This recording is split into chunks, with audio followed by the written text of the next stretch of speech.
ప్రతి గ్రామానికి RTC bus సర్వీసులు నడిపేందుకు చర్యలు తీసుకుంటామని రాయదుర్గం ఎమ్మెల్యే కాలువ శ్రీనివాసులు అన్నారు. రాయదుర్గం పట్టణంలో రాయదుర్గం టు అనంతపురం వెళ్లే నూతన బస్సులను పూజలు చేసి ఆయన ప్రారంభించారు. ఈ సందర్భంగా ఆయన మాట్లాడుతూ అంతర్రాష్ట్ర బస్సు సర్వీసుల సంఖ్య పెరగాల్సి ఉందన్నారు.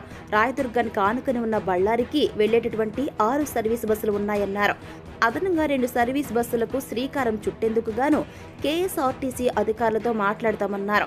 రాయదుర్గం నుంచి తిరుపతి, విజయవాడ, హైదరాబాద్ సుదూర ప్రాంతాలకు వెళ్లేందుకు నూతన బస్సులను ఏర్పాటు చేస్తామన్నారు.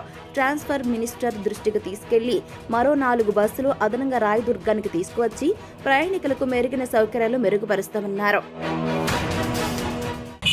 రాయదుర్గం ఆర్టీసీ డిపో నుంచి భవిష్యత్తులో ఎక్కువగా అంతర్రాష్ట్ర సర్వీసులను అట్లాగే ప్రతి గ్రామానికి ఆర్టీసీ బస్సు సౌకర్యాన్ని కల్పించడానికి చర్యలు తీసుకుంటాం. ఈరోజు రాయదుర్గం అనంతపురం వరకు తిరిగే ఎక్స్ప్రెస్ సర్వీసును నూతనంగా ప్రారంభం చేసుకున్నాం. కర్ణాటక, ఆంధ్రప్రదేశ్ రాష్ట్రాల మధ్య తిరిగే అంతర్రాష్ట్ర సర్వీసుల సంఖ్య పెరగాల్సిన అవసరం ఉంది. ఇప్పుడు 6 సర్వీసులు నడుస్తూ ఉన్నాయి బళ్ళారికి. ఇంకొక 2 అదనంగా ఎక్స్ప్రెస్ సర్వీసులను నడపడానికి ఆయా కర్ణాటక కేఎస్ఆర్టీసీ అధికారులతో కూడా మాట్లాడతాం.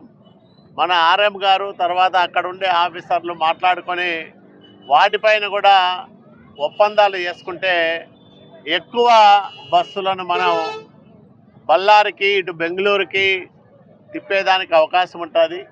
అట్లాగే రాయదుర్గం నుంచి ఇటు హైదరాబాద్ కానీ, చెన్నై కానీ, తిరుపతి కానీ, ఇటు విజయవాడ కానీ ఇట్లాంటి సుదూర ప్రాంతాలకు వెళ్ళే ఎక్స్ప్రెస్ సర్వీసులకు కొత్త బస్సులను కూడా తీసుకొచ్చేదానికి ప్రయత్నం చేస్తాం.